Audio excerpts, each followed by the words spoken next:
Bom, então vamos, nos momentos que se seguem, né, a gente vai recapitular a lição da Escola Sabatina dessa semana, que já foi aí a terceira lição. Essa semana nós fomos surpreendidos, já chegando à lição do próximo trimestre, né? Que bênção!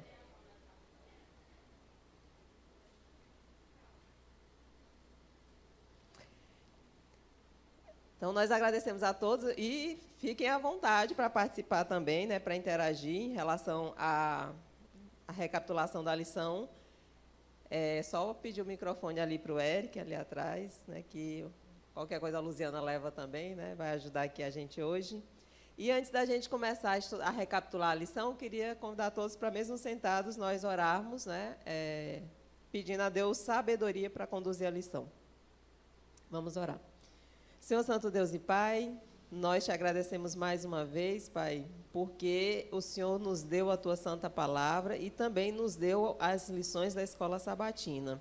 E as dessa semana, Pai, também foram um alento para o nosso coração dolorido, sofrido. E nós queremos agora, Pai, rever as bênçãos que nós recebemos durante essa semana, através da lição da Escola Sabatina. Por isso, te pedimos a Tua Santa Unção e do Santo Espírito para que nós possamos compreender profundamente as verdades contidas nesta lição, em nome de Jesus. Amém. Muito bem, a terceira semana, quando eu vi o título dessa lição, eu achei estranho. Eu digo, de que será que vai tratar a lição dessa semana? Assim, o tema, né, pelo título. O título A Gaiola, né? Eu achei diferente, né?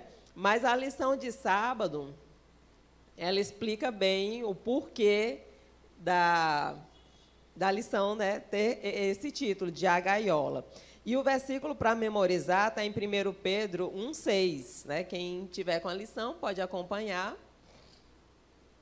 Quem não estiver, pode abrir a Bíblia, 1 Pedro 1, versículo 6.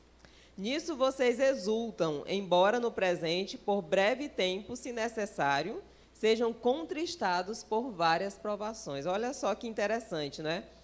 É necessário, né? É o que a gente viu aí na lição da Escola Sabatina dessa semana. É necessário nós passarmos por provações. E a lição de sábado, ela é um trecho de um livro de Ellen White que ela faz uma comparação, né? Que diz que um pássaro, se ele estiver na gaiola, vendo e ouvindo tudo que está ao redor dele, ele não consegue capturar plenamente e reproduzir as notas de uma melodia que ele escute. Mas aí ele diz que se colocar sobre a gaiola alguma coisa, né, que impeça o pássaro de ver o que está ao redor e também de ouvir, né, ou seja, colocar algo escuro sobre a gaiola, que ele fique nas trevas, ele consegue capturar e reproduzir com perfeição as notas da melodia que ele está escutando, né? E isso, ela faz uma comparação, né? Que a lição faz a comparação, que é necessário, muitas vezes, a gente ser levado para as trevas para a gente conseguir aprender lições importantes para a nossa vida, né? E ainda faz aqui um adendo, né? Que ele diz que quem leva o pássaro para as trevas é o próprio dono, né? Por quê? Porque quer o bem daquele pássaro, né?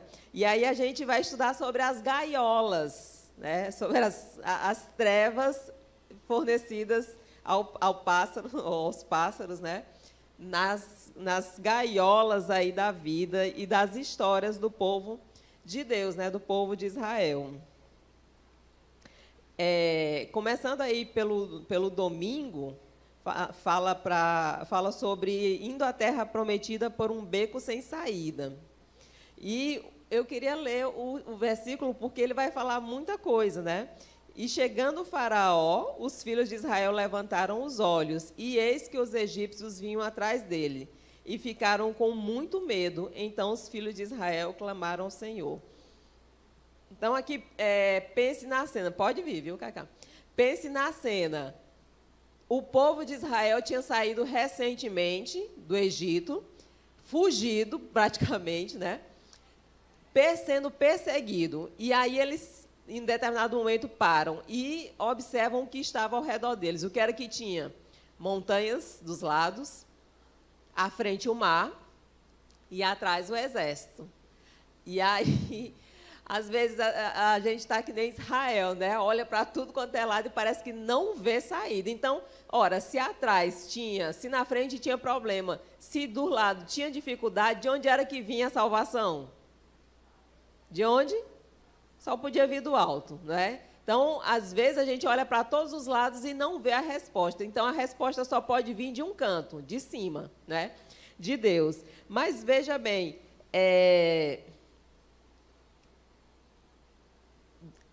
apesar de todas aquelas dificuldades que o povo está... Pode vir, Cacá. Aquelas dificuldades foram permitidas por Deus. Senão, a gente pode dizer assim, foi Deus quem conduziu o povo àquela situação. E isso era fundamental, porque o povo vivia no meio da idolatria. O povo não sabia, praticamente não se lembrava mais de Deus, de como servir a Deus. É claro que eles sabiam... pelas gerações se passavam, se transmitiam as informações sobre Deus, mas eles não tinham mais aquela proximidade com Deus e a fé e a certeza de que Deus ia resolver todas as coisas. E por incrível que pareça, aqui nesse momento, a Bíblia não registra alguém que tenha reclamado, né? Aqui me parece que não deu tempo nem de reclamar, né? E aí Jesus, seja bem-vindo, cara, que pode pegar ali, ó. E aí, Deus já orienta Moisés a colocar o cajado dele, né, na água e abrir a água para o povo passar. E o povo passa ali em segurança, né? Me diga uma coisa, deixa eu perguntar para a congregação. Bom dia, Cacá. Antes de te perguntar e te dar a oportunidade, vou perguntar para a congregação, quem quiser responder. Por que vocês acham que Deus levou o povo para aquela situação? Quer responder?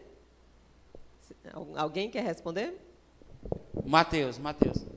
Ou o microfone aqui para ele.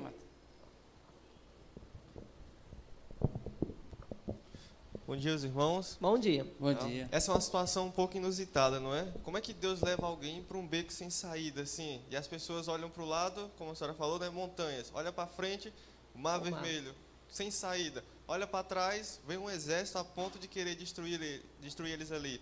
E agora, qual a solução? A solução ali seria o quê? Olhar para cima. Era a única saída que eles tinham. Então, quando Deus permitiu que eles fossem para ali, é para eles se lembrarem, olha para cima. Eu estou aqui com vocês, então sou eu que vou dar o livramento. E ali, aquele pano que cobria a gaiola, né, escuro, eles olharam para cima e veio, então, o livramento ali. Amém. Só frisar aqui antes de você falar, Cacá, aqui ele diz que nas dificuldades, a chave para saber se estamos seguindo a Deus não é necessariamente a ausência de provações, mas está aberto à instrução divina e à submissão contínua de nosso coração à sua liderança. Eu quis ler o versículo porque eu achei bem interessante quando ele diz assim, então os filhos de Israel clamaram ao Senhor. Às vezes, na bonança, a gente esquece de Deus, né? Quando está tudo bem, quando está tudo abastado. Às vezes não, mas, olha, quando a gente está na dificuldade, a gente clama com muito mais intensidade. E o povo precisava passar por aquilo ali. Eles precisavam entender que tinha alguém que estava no controle de todas as coisas, que por mais que eles não conseguissem enxergar saída naquela situação, era a hora que Deus ia agir. Vamos lá, Cacá, bom dia. Perfeito. E eu gosto muito de ver o progresso dos nossos irmãos, nossos queridos. Eu quero tomar até pedir licença para quem não conhece o Mateus, acho que quase todos aqui conhecem, né? O Mateus vai ser um dos nossos grandes líderes no futuro, viu, irmão? Amém. Para isso ele está enfrentando alguns crisóis também, que é para chegar lá já no ponto de bala, né, Mateus? E o Mateus falou uma coisa interessante, Mamalete, a questão olhar para o alto. E a irmã Marlete finalizou com perfeição, quando diz no requisito, é preciso muitas vezes a gente passar por um período assim, para que nós possamos nos aperfeiçoar nele, que ele está no controle de tudo. E ele conseguiu o que ele queria, pelo menos provisoriamente, o eterno, que era chamar a atenção do povo, para que o povo aprendesse a confiar nele, porque ele estava ali no controle. Ele quis demonstrar para o povo de Israel, desde a saída do Egito até chegar na terra prometida, que ele estava no controle, que ele sabia qual o caminho correto a conduzi-los. Os desvaneios que aconteceram no meio do caminho do Egito até Israel, até a terra prometida, não foi em hipótese alguma por culpa de Deus, mas foi problemas levantados por eles, meus israelitas. E Deus sempre estava disposto a consertar o estrago que eles faziam. E aqui diz que o povo temeu o Senhor, confiou nele e em Moisés, o resultado dessa experiência que Deus os fez passar, né? O povo até então estava meio que desconfiado. A irmã Marlete falou a questão de, às vezes, a necessidade, e há necessidade mesmo. Tantas vezes, a gente pensa que nós estamos vivendo na nossa comodidade, está tudo bem ali, nós não precisamos mais de nada, porém, são caminhos que estão nos levando à destruição. E Deus precisa, por amor a nós, nos levar a algumas situações que nos desperte a mente para que nós possamos nos reconduzir ao caminho correto. E muitas vezes a gente não sabe o tamanho da nossa fé. Às vezes a gente se acha pessoas de grande fé, mas na hora da dificuldade, na hora que a fé é provada, é que a gente começa a falar que nem Israel, né? Mas esse versículo 14:31 que você citou, da pergunta, né? Eu queria ler porque Deus alcançou o objetivo dele quando ele diz assim, aqui Moisés escreveu, né?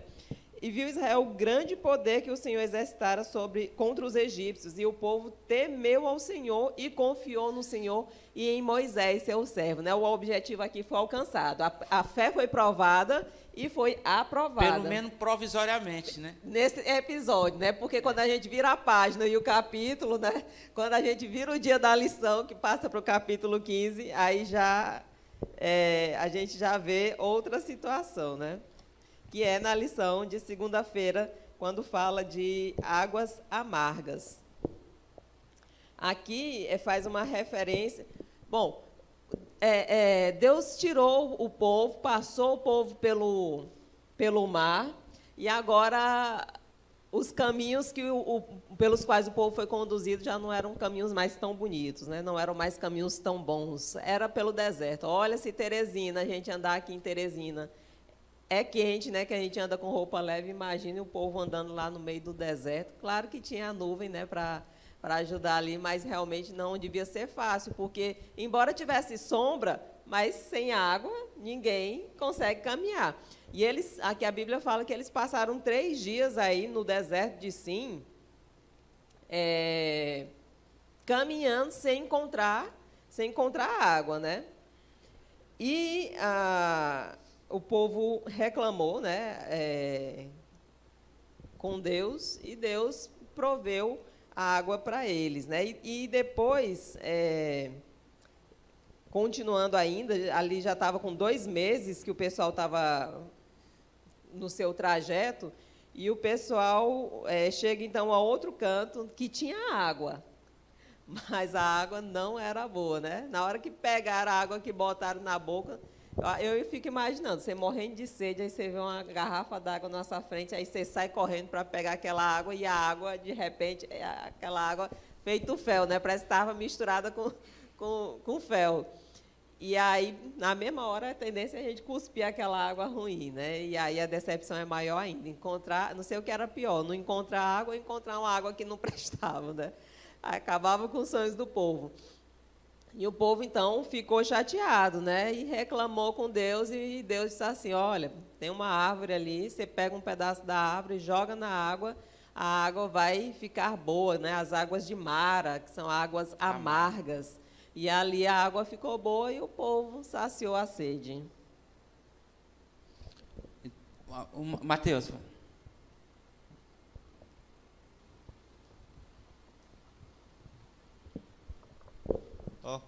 a viagem do povo de Israel, naquele tempo, ela é engraçada, assim, quando a gente se põe na história, né? Aí, eu estudando a lição, eu estava me pondo na história da seguinte forma. Vamos supor que eu aqui vou sair do Parque Piauí, rumo ali, Demerval Lobão. E aí a gente sai daqui, só que quando chega ali no viaduto, o pneu do carro, ele já fura, né? Aí ali já acontece a primeira coisa. Você remenda o pneu, continua viajando, aí quando chega um pouquinho lá perto da saída, acabou a gasolina. E agora, né? Aí você espera alguém, enche o tanque, continua a viagem. Aí antes de você chegar pertinho lá, aí vem um bicho, bate, aí você acaba batendo o carro, tem que parar ali. Ou seja, por cada caminho que a gente, pelo caminho que a gente está fazendo, cada lugar aconteceu uma coisa diferente, né? O povo começou a caminhar, tinha um mar vermelho à frente. O povo passou o mar, agora veio águas amargas, né? O povo continuou a caminhar, ficou com fome. O povo continuou a caminhar e começaram então a murmurar de tudo. Ou seja, eles não souberam aproveitar naquele momento a lição que Deus queria mostrar para eles. Porque enquanto eles estavam no Egito, lá a escravidão era grande, mas eles tinham ali fácil, né? O alimento era fácil. Isso, eles viviam numa bolha. E quando então eles saíram daquela bolha para o mundo real onde eles deviam confiar em Deus, que era o que havia tirado eles do Egito, eles não sabiam fazer isso, eles só sabiam murmurar. Porque quando o faraó lá do Egito, ele começou a colocar mais peso sobre ele, o que é que eles fizeram? Murmuraram, só murmuraram. Então o que eles sabiam era só murmurar. E ali era o momento, né, deles aprenderem então a confiar em Deus. E, rapaz, e uma pergunta que eu achei forte, viu? Quando eles chegaram lá no deserto, dizer assim, está o Senhor Deus entre nós ou não? Rapaz, eita fé, hein, Cacá? Olha, interessante notar, Marcelo, está me olhando com esses olhos bonitos, descansado. Eu vou te falar uma coisa, irmão Marlete, e meus irmãos queridos e o pessoal que está nos acompanhando. É típico do ser humano, viu, Adassa?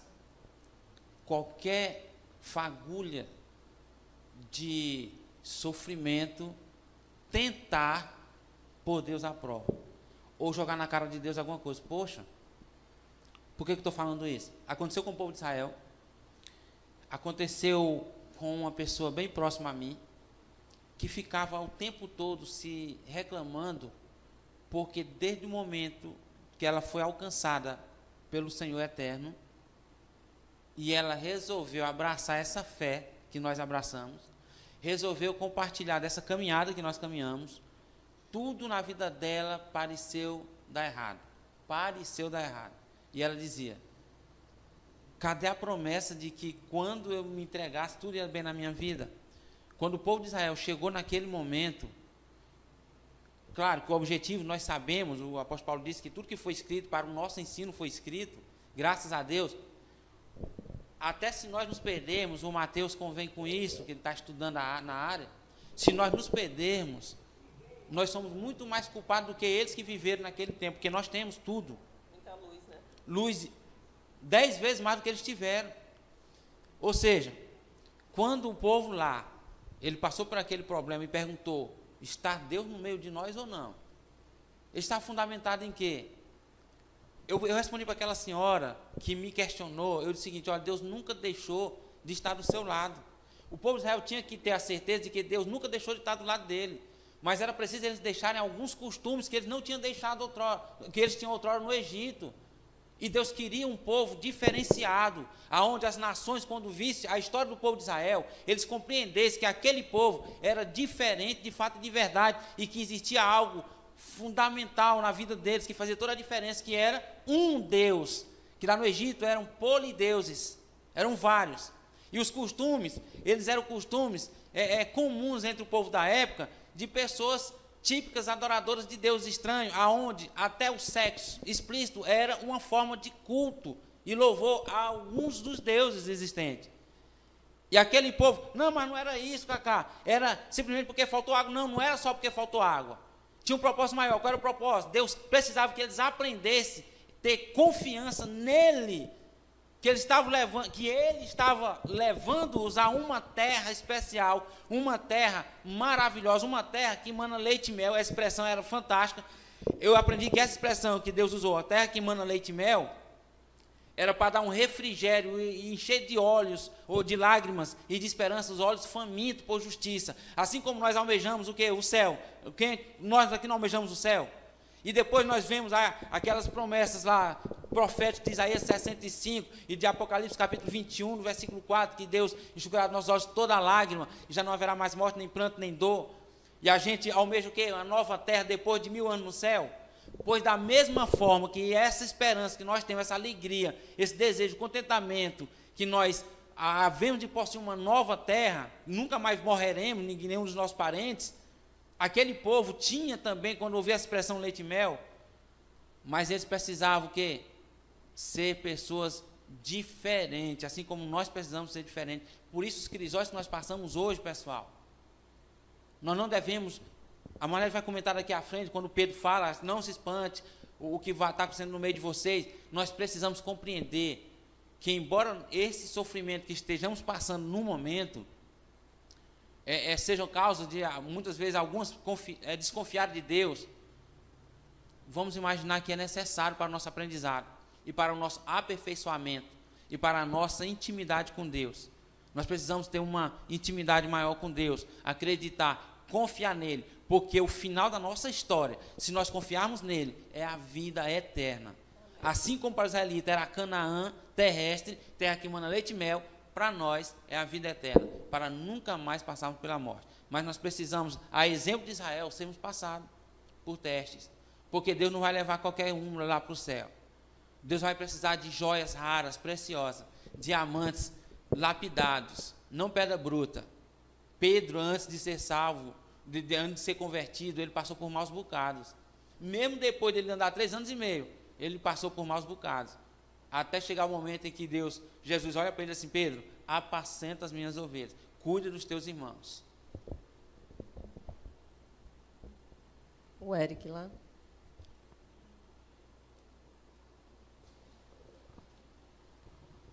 Apenas complementando o que o Cacá estava falando, se a gente for observar essas provações que ocorriam logo nesse período que o povo de Israel estava a caminho, né, da terra que havia sido prometida, a gente vê algumas provações relacionadas a questões básicas da vida, né? A água nesse momento, a gente vê depois sobre o alimento, enfim. Eu acho que uma grande lição que Deus estava querendo proporcionar para aquele povo é que, para eles conquistarem coisas maiores, como a terra que havia sido prometida, eles precisam depositar em Deus a sua confiança nas coisas mais simples do nosso dia a dia, né? O alimento, o trabalho, a segurança. A gente tem a forte tendência de que essas coisas mais básicas a gente às vezes consegue só pelo nosso esforço. E não. Tudo é pela permissão de Deus e pela sua decisão. Mas a gente sempre tem a tendência de achar que é pelo nosso esforço, né? Então, acho que uma das lições que Deus estaria ensinando para aquele povo, e para nós hoje, por esses crisóis, ou como a própria lição usa esse termo da gaiola, é que em todos os aspectos da vida, em todos os momentos, sejam os mais simples aos mais complexos, nós precisamos, como já foi dito, colocar Deus na direção, ouvir a voz dele, ouvir os seus conselhos e praticar o seu desejo, né, para a nossa vida. Pois é, e aqui o povo Deus vai colocando o pano na gaiola, né? Vai tampando ali os olhos para que eles ouvissem apenas a voz de Deus, para que eles soubessem o caminho para seguir. Olha, mas eu queria, antes de passar para a terça, fazer um paralelo com a nossa vida. Essa jornada que o povo de Israel teve, como ele falou, né? Enfrentando falta de gasolina, batida, pneu furado no caminho, é a nossa história, né? A gente também está indo rumo a Canaã, rumo a Canaã celestial. E olha, vai aparecer batida na frente, vai aparecer doença, vai aparecer morte, vai aparecer desastre, vai aparecer tragédia, vai aparecer Covid. E isso tudo é para testar a nossa fé. Olha, eu acho que teve um bocado aqui que nessa pandemia pensou que nem Israel. Deus está no meio de nós ou não? Eu já não diria nem acho, eu tenho certeza.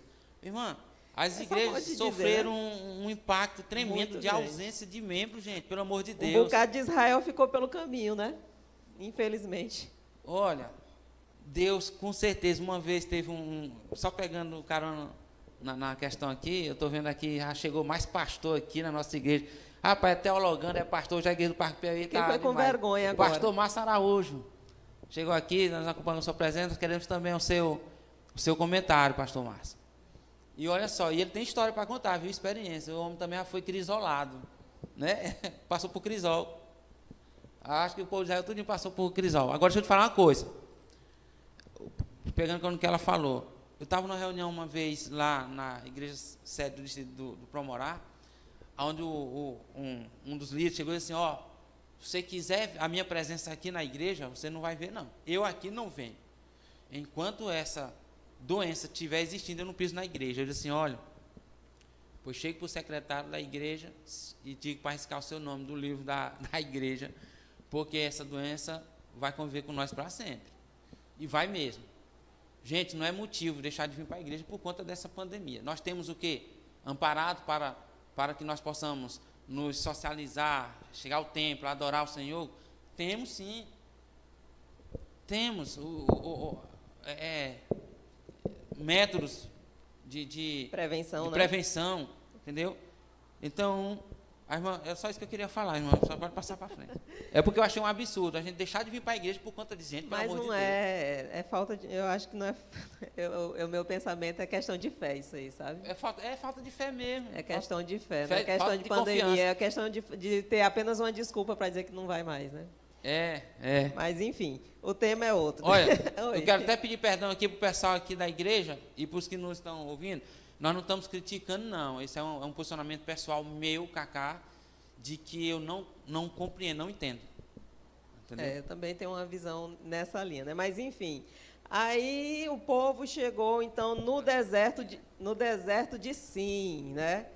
E lá eles acamparam e, logicamente, né, não tinha, mais uma vez, não tinha água. Estava no meio do deserto, né? Mas, assim, eu fico vendo essa trajetória de Israel. Passou o mar, abriu o mar. Ali ninguém reclamou, né? Eles só clamaram a Deus. Naquele momento, o povo entendeu. Clamou a Deus, Deus abriu o mar. Beleza. Aí, depois, chegaram no deserto de Refidim, eu acho. Não, enfim, não lembro o nome. E aí não tinha água. Não era esse agora, não. É o anterior. Aí não tinha água, reclamaram. Depois chegaram na região lá onde ficou conhecido como Mara, por conta das águas amargas, né? Reclamaram de novo. E Deus todo tempo atendendo. Deus todo tempo, sabe? A gente acha... Fica assim, né? Esse povo é muito incrédulo. Mas quantas vezes, às vezes por coisas menores, a gente deixa de crer em Deus, né? Às vezes... você está no deserto, num calor infeliz, faltando água, gente, é coisa grande. Mas, às vezes, os nossos desertos podem ser até menores. A gente vai ver um deserto maior ainda, que foi o deserto de Cristo, né? Mas nossos desertos podem ser muito menores e a gente acabar perguntando, não está Deus entre nós? Porque a gente não consegue ver o caminho e aliás, o que Deus quer fazer para a gente. Na verdade, ali, como a gente... Só frisando, né? Ali, Deus tinha um propósito muito grande de permitir ou de levar Deus para o deserto ou de cobrir a gaiola. Era que o povo tivesse fé e foco no alvo, que a esperança não vinha daqui, vinha de cima. O povo tinha que estar muito certo disso. E diante de todas as demonstrações que Deus fez, parece que a coisa ainda não estava fluindo muito bem, né? É necessário ele cobrir mesmo essa gaiola, porque de onde é que eles estavam vindo? De uma verdadeira confusão lá do Egito. Nós podemos considerar o Egito como Babilônia, entendeu? É uma confusão mesmo. Alguém quer comentar? Ok. Então, lá em Refidim,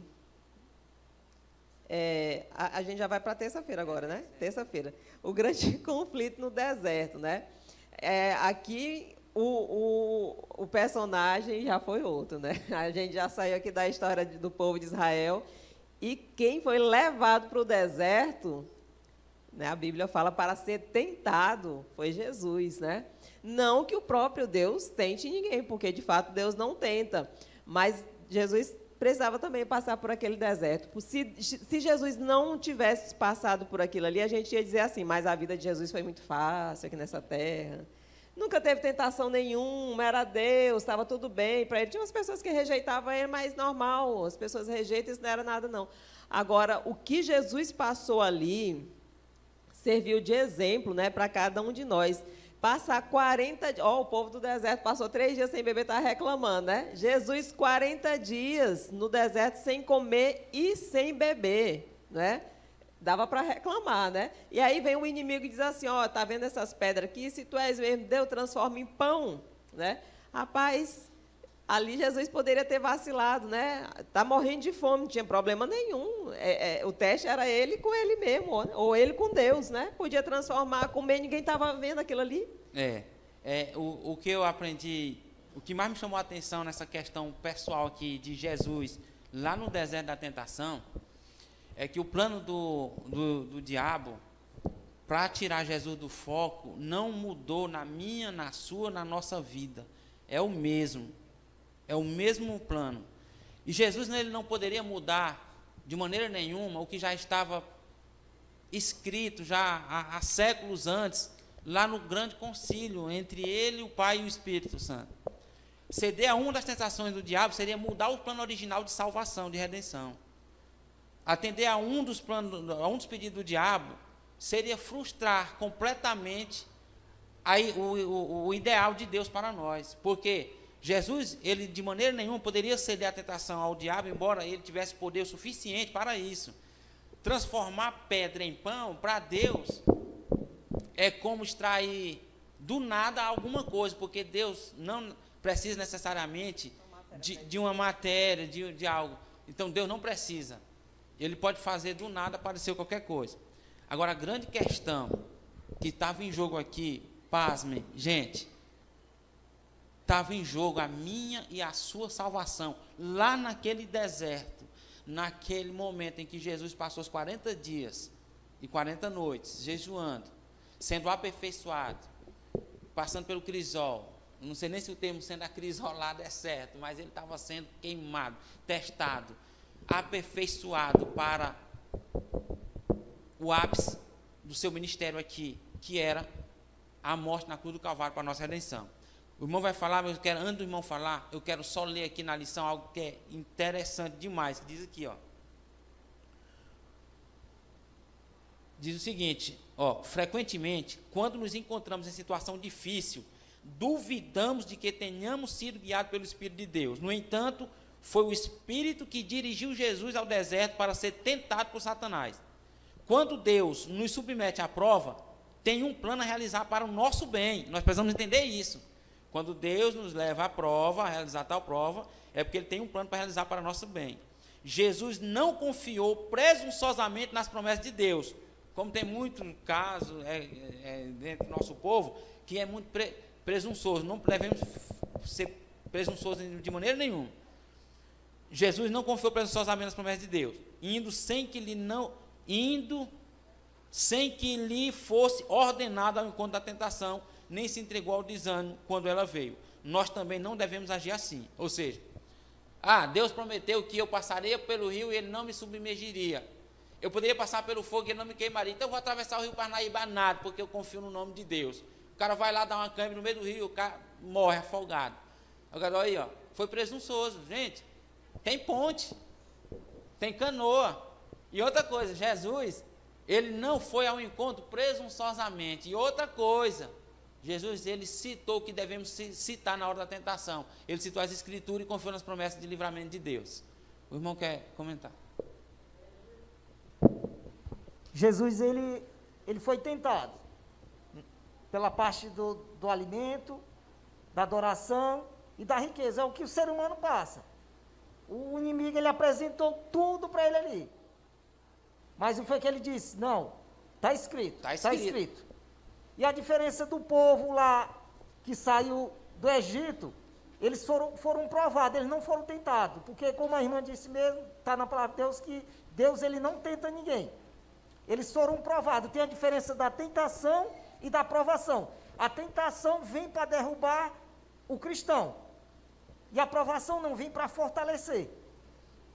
Muitas pessoas têm passado por dificuldade, têm passado necessidades, e muitas vezes duvidam de Deus. O que é que está acontecendo? eu estou passando fome, estou passando necessidade, estou desempregado, estou com minha família, e eu não tenho o que comer, não tenho o que pagar aluguel. O que é que está acontecendo comigo? E muitas vezes a pessoa vai duvidar de Deus, como aquele povo duvidou de Deus. Deus colocou todas aquelas provas para testar como era que estava a fé deles. Mas, infelizmente, muitos ficaram enterrados no deserto, porque não confiaram plenamente em Deus. Como nos dias de hoje. Tem irmãos, eu não digo só adventistas, não, irmãos de outras denominações que muitas vezes não confiam em Deus. Confiam em si, vão confiar nos outros e acabam caindo. Caindo em tentação, caindo em pecado e termina perdendo a sua própria salvação, desce para a sepultura sem ter a salvação garantida, porque não confiou em Deus, se afastou e morreu no pecado, irmãos. Eu entendi. Só que quer falar? Eu entendi. O que o irmão falou está perfeitamente dentro, mas bem dentro do nosso raciocínio lógico em relação à lição. Veja só, nós precisamos definir também, irmão, o que é saber diferenciar o que é tentação de provação. Você está sendo tentado, está sendo provado. O que é que está acontecendo na minha vida? É um momento de provação, as privações, as enfermidades, as mortes na família, ou é tentação por algo proporcionado, ocasionado por mim mesmo, pelos meus próprios desejos pecaminosos, egoístas, até mesmo motivado por uma frustração de algo decepcionado e começo, aí vem a tentação. Você vê que toda ação gera uma reação. Então veja só, o povo de Israel foi provado.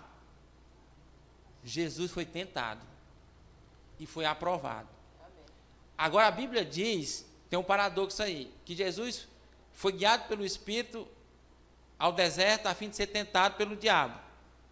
E ao mesmo tempo da tentação que Cristo sofreu pelo diabo, ele estava sendo provado para essa missão. É o que está escrito aqui na lição. E quando ele, confiando em Deus, embora ele sendo Deus em carne, citando as Escrituras, que é a nossa arma mais letal contra o diabo, ele conseguiu a vitória final.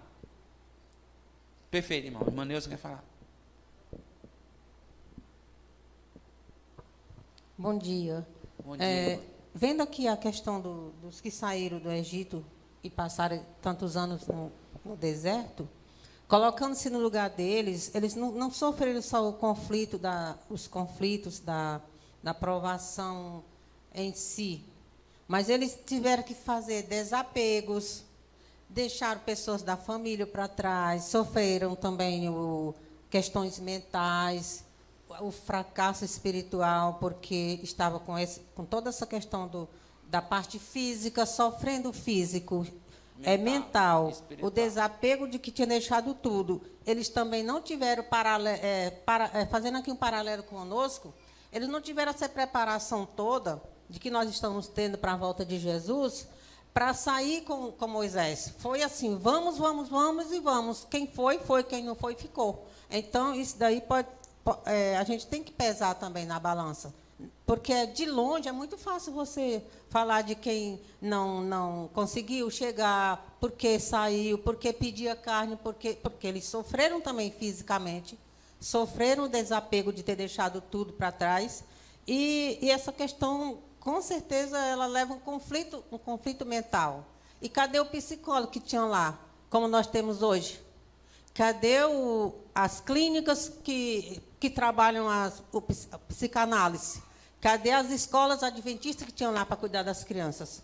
Nós temos que ver que nós não estamos diferente deles. E nós temos hoje tudo sobrando. Irmã, eu concordo. Ainda é pior, né, irmã? Eu concordo com o que a irmã Neuza falou, mas eu tenho algumas ressalvas também para falar, que o livro Patriarcas e Profetas diz que naquele momento em que o Egito estava sendo castigado, foi um momento de privilégio para Israel meditar, raciocinar e se preparar para aquela saída que Deus estava prometendo. Nós hoje temos um preparo, como a irmã diz, temos sim, mas infelizmente muitos vão cair no erro, porque há uma profecia que é eminente, que se cumprirá, que muitos de nós hoje, mesmo sabendo e tendo todos os ensinamentos todas as revelações, pelo Espírito de profecia, muitos, infelizmente, ainda não acreditam nisso. Vão ser pegos de surpresa. E não é nem tão de surpresa assim, é por negligência, assim como muitos egípcios, muitos israelitas também que viviam no Egito, foram pegos por negligência. E muitos tiveram a escolha de ficar e se perderam. Hoje também vai ter esse tipo de, nos tempos atuais, vai ter esse tipo de situação, infelizmente. A irmã está muito correta em falar. Naquele tempo, eles não tinham, hoje nós temos. Como eu falei aqui, alguns momentos antes, se um de nós nos perdermos, nós vamos nos perder com muito mais culpa do que eles lá se perderam. Sabe por quê? Porque hoje nós temos as revelações que servem para nós. A Bíblia diz que o que foi escrito foi para o nosso conhecimento, para a nossa salvação, para o nosso aprendizado. O apóstolo Paulo diz isso. Tudo que foi escrito foi para o nosso aprendizado, para a salvação. Antes da irmã fechar, eu posso ler só esse parágrafo bem aqui, irmã? Para nós, porque é interessante aqui, irmão. Diz assim, ó. Às vezes, no crisol, somos queimados em vez de ser purificados. É por isso que há uma confusão aí no meio aqui da Irmandade, que diz assim, poxa, mas o crisol não é para ser... E por que nós somos queimados? Muitas vezes as pessoas até desistem da fé, porque não aguenta passar pelo sofrimento, pelas circunstâncias, pelas provações, por privações. E diz assim, ó, olha só, portanto, é reconfortante saber que, quando caímos sob a tentação, podemos ter esperança, porque Jesus se manteve firme. Amém? Se você confia em Jesus, mesmo em meio à tentação, tem esperança, porque a sua vitória é certa se você estiver conectado com Cristo. E olha só, Ele carregou nossos pecados, pagou a penalidade pela nossa falha em resistir à tentação e passou por um crisol pior do que qualquer um de nós jamais enfrentaremos. Por isso, não somos rejeitados, nem abandonados por Deus. Amém? Amém. Esse amém aí, mano, é prova de falta de fé. Por isso, não somos rejeitados nem abandonados por Deus. Amém? Amém. A esperança, mesmo para o principal dos pecadores. O apóstolo Paulo diz, dos quais eu sou o principal. Eu digo aqui, dos quais eu sou o principal. Você pode dizer, não, o principal sou eu. Então somos todos nós. Mas mesmo assim não percamos a confiança, porque Deus, Ele venceu. Ele já venceu por nós.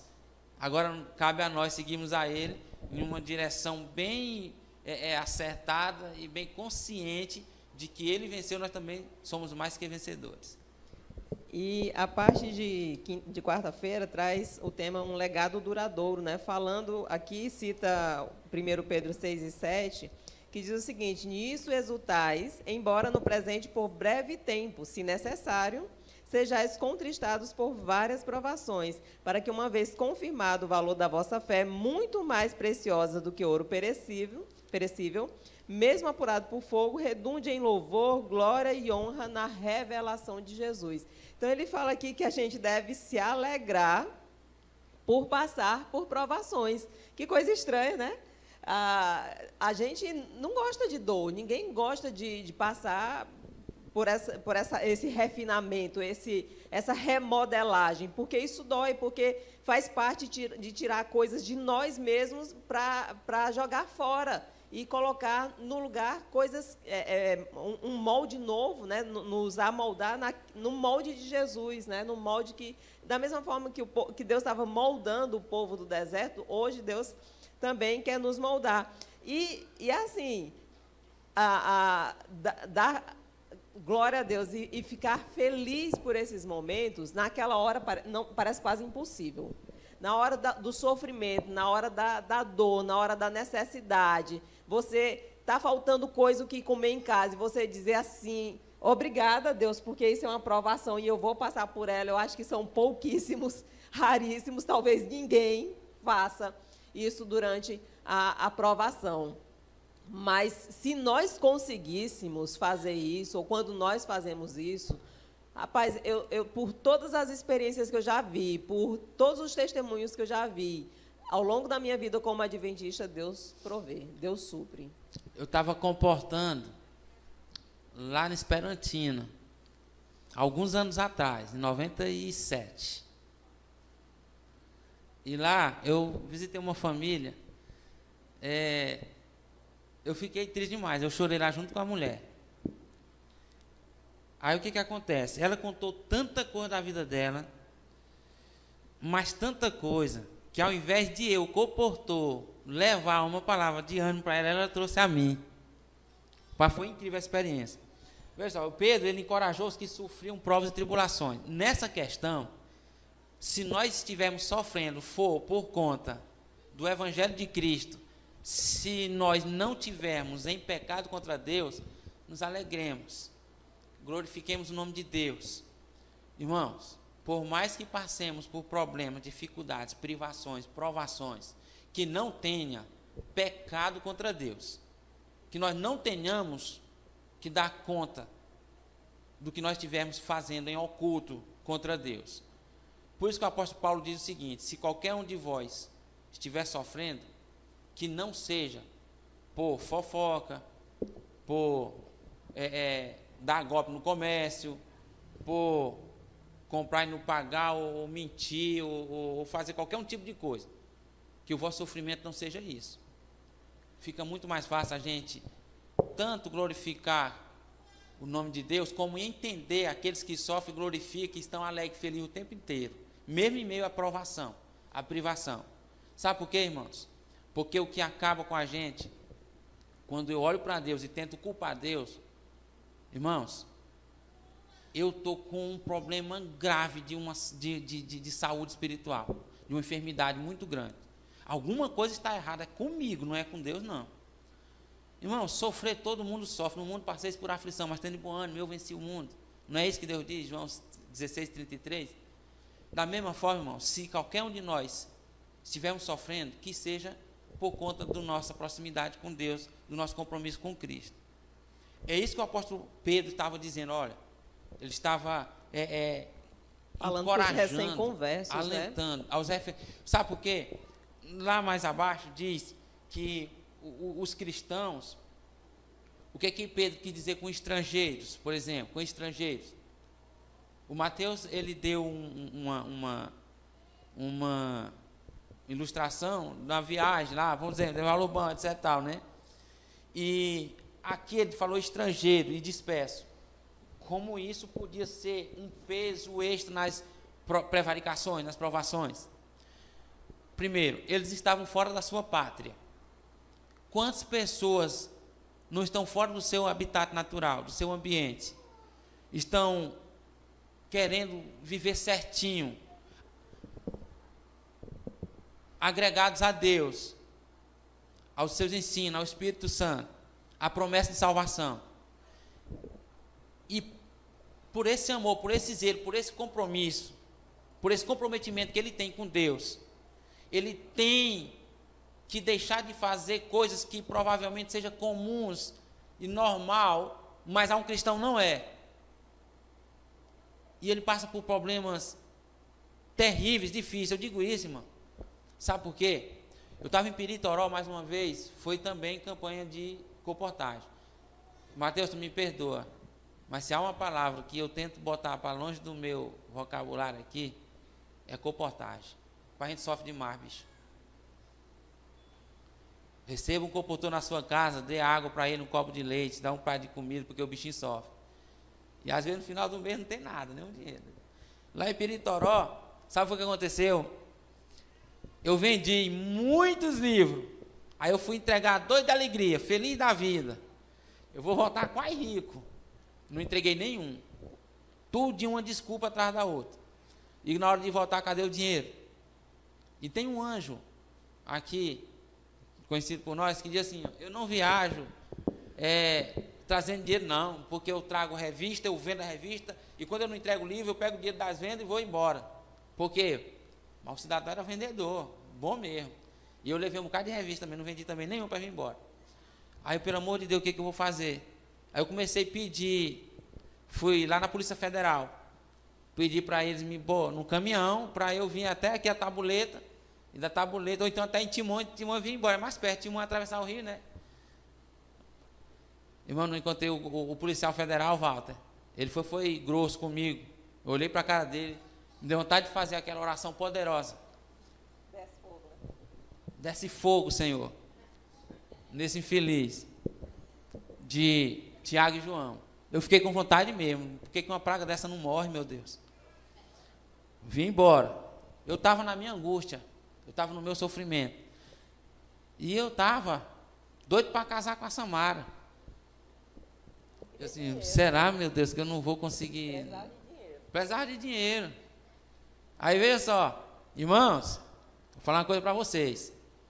Eu vim chorando lá do posto da Polícia Federal até a rodoviária. Um cara disse para mim assim, rapaz, vamos fazer o seguinte. Aí ele me propôs uma coisa que era roubo. Lá em Peritoró tem muito adventista. Só que eu não conhecia muito adventista, quase nenhum adventista lá. Só porque eu dei oferta. E nem os adventistas compraram o livro. O lá de Peritoró. Aí o que acontece? Eu não aceitei. Não, eu vou a pé. Mas eu não vou, eu vou a pé. E por final, eu esqueci do número de telefone, que era para me comunicar com o pessoal de casa. E não existia essa transação bancária, Pix, era muito tempo atrás. Eu acho que o Mateus tinha 2 anos de idade, né, Mateus? O que acontece? Resumindo, irmão, é porque é importante você compreender o que esses estrangeiros aqui estavam passando lá. Eu fui para a rodoviária. Sabe o que foi que Deus fez? Tinha uma empresa que hoje é falida, chamada Cagiva, eu nunca esqueci. E um cidadão chegou para mim assim, rapaz, está passando por algum problema? Eu quero ir embora e não tenho dinheiro para ir. Mas eu estou tomando coragem. Eu vou pedir ali um suco para aquela senhora, tem uma barraquinha de venda ali, né? Eu vou pedir um suco e vou caminhando até Timon, até Caxias, não, até Timon e de Timon, porque é Timon, Caxias, Peritoró, né? Até Caxias, Timon, e eu vou para casa. Aí o cara disse assim, rapaz, onde é que tu mora? Teresina. Tu não tem nem um centavo? Teu não, eu tenho aqui é livro. Aí ele disse assim, rapaz, eu falo o seguinte, tu não vai precisar ir a pé não. Eu vou pagar a passagem para ti. Amém. Aí ele pagou a passagem, e o cara me trouxe até a tabuleta. Aí da tabuleta foi fácil. Como eu cheguei até a tabuleta, eu disse, rapaz, eu não vou mais a pé para casa não. Aí que eu vi até a tabuleta, eu preciso que o milagre seja completo. Apareceu alguém de bicicleta e me levou até em casa, ali para morar. O que eu quero dizer para você, irmão? Deus é tremendo. Amém. Deus não te abandona em nenhum momento da vida. E foi isso que o apóstolo Pedro quis incutir na mente dos cristãos lá que viviam tribulações lá, os estrangeiros. Ser cristão naquela época era algo novo, aqui diz. Havia poucos crentes espalhados por vários lugares em que eram a minoria. E muitas vezes eram mal interpretados, na melhor das hipóteses, e na pior, perseguidos. Pedro lhes assegurou, no entanto, que essas provas não eram aleatórias nem caóticas. A fé genuína é o objetivo daqueles que perseveram em meio a várias provações. Fé genuína é o que vai te diferenciar. O teu relacionamento com Deus não vai te deixar ficar doido, não vai te deixar de maneira nenhuma viver sem um norte. Ele vai te reconectar com aquele que está providenciando o melhor para a tua vida. Amém. E o Edmilson falou aqui na internet que estava contigo na história da senhora aí, viu? Quem? O Edmilson disse que estava contigo. Estava mesmo, ele estava esquecido. O Edmilson, rapaz, o Edmilson pensa num cabo bom, aquele cara. Mas ele impediu que eu comesse arroz, porque ele disse que arroz era um ser vivo. Depois ele comenta a história com você, é uma coisa engraçada. Passando aqui para a última parte, a gente já não vai mais nem abrir para comentários, só vamos falar aqui, né, relatar da parte de quinta-feira, que fala da aprovação pelo fogo, que é uma história bem interessante, que eu acredito que acontece com muitas pessoas, né? Desse jovem chamado Alex, mas poderia se chamar João, Maria, Ferdinand, enfim, né? Que ele teve uma juventude muito problemática, se envolveu com drogas, com violência, né, com uma experiência muito terrível na juventude dele. Mas, em certo momento, ele entregou o coração a Jesus e resolveu... entendeu que ele amava a Deus, né, e que deveria procurar um rumo para a vida dele, obedecendo os mandamentos. Então, ele resolveu ir para a faculdade, acredito que fazer teologia, e, a princípio, foi tudo bem, né? Mas aí o dinheiro acabou, as dificuldades começaram a vir, aí vieram novamente as tentações de voltar para as drogas e para um submundo prejudicial para ele, e ele acabou cedendo, né, a essas tentações e voltou, então, para o mundo que ele vivia antes. E a pergunta era, o que Deus tem a ver com isso, né?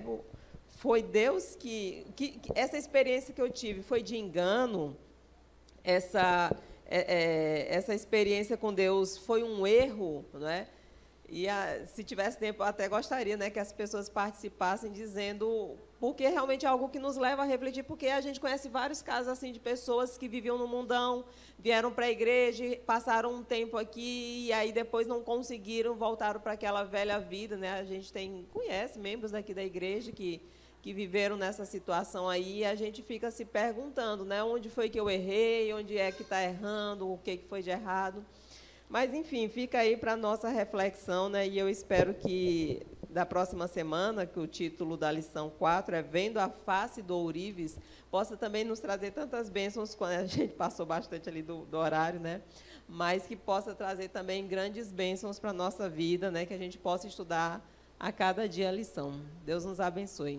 Amém. Deus seja louvado. Vamos orar mesmo sentados, Cacá? Potentíssimo Deus, Senhor eterno, a Ti toda graça, toda honra, todo louvor. Seja o Senhor, principalmente, Senhor, o Senhor Jesus Cristo, o centro da nossa fé, o nosso mais perfeito anfitrião e o nosso mais honrado convidado na nossa vida. Nós te agradecemos, Senhor, pela vida, pela saúde. Nós te agradecemos também, Senhor Jesus, pelos caminhos que o Senhor nos leva, objetivando nos ensinar lições, Senhor, que nos levam à vida eterna. Nós te agradecemos, Senhor, pela tua casa, está de portas abertas para nos receber, e te agradecemos, Senhor, pelas oportunidades que nós temos, de mesmo em meio a grandes privações e provações, nós temos a capacidade de sentir a tua presença e de confiar no Senhor, porque o Senhor sabe o que é o melhor para nós. Abre a nossa consciência para melhor te receber na pessoa do Espírito Santo, para que tudo que formos fazer seja para a honra e glória do teu santo nome. Amém. Amado Pai, que assim como essa ilustração que está lá no Ciência do Bom Viver, serviu de um alento e de um posicionamento para a nossa visão espiritual, que nós possamos também, Senhor, sermos engaiolados mais pelas boas circunstâncias do teu cuidado protetor, para que nós possamos olhar para o alto, deixar de ver as coisas que nos rodeiam como tentações e olhar para Ti e pelas Tuas providências, porque até aqui o Senhor nos ajudou e continuará nos ajudando. Nós te agradecemos e te honramos, Senhor, em nome de Jesus. Amém.